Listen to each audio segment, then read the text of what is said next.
Ku ntandikwa y'omwaka guno, UNEB, ekitongole ekivunaanyizibwa ku bigezo mu ggwanga, kyafulumya ebyava mu bigezo by'ekyomusanvu ebyakolebwa omwaka oguwedde. Wano kyalangirira omuwendo gw'abayizi abaayita nga bwe gwali gweyongedde okukira mu 2013.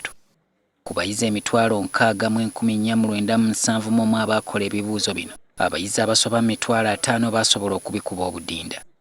Wadde nno ng'amawulire gaali ga ssanyu, gw'omutindo gw'abasomesa mu masomero ga pulayimale agasinga gwongedde okusereba.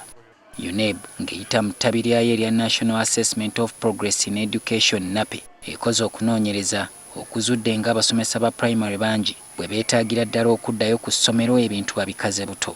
Omutindo gw'abasomesa ogumu gukyali wansi, gwetaaga okwongerwako waggulu. Basaana okuweebwayo emisomo egyongera okubabangula mu bintu bye basomesa.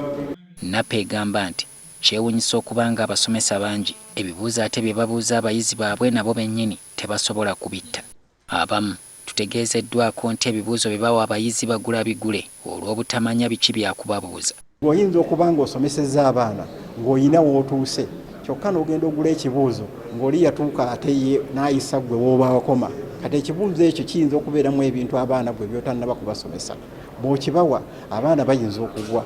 Bwe wagwa abamu abanguyira embooko ne batandika okubba abaana abo nti abaana tebategeera. Okunoonyereza kuno kwakoleddwa okuva mu masomero ag'enjawulo okwetooloola eggwanga era ne kizuulwa nti abayizi mu bibiina ebisookerwako bayita nnyo okubala okusinga olulimi Olungereza. Kalikiramu kyateekawo kino kyekiyambyeko ekyokuyiga mu banacula.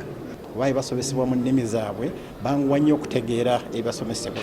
Alipoota eraga nti amasomero g'obuvanjuba gakyali bubi nnyo, ng'eno kumpi abayizi 9 ku buli 100 tebayinza kunyumya mboozi mu Luzungu esukka bigambo 6.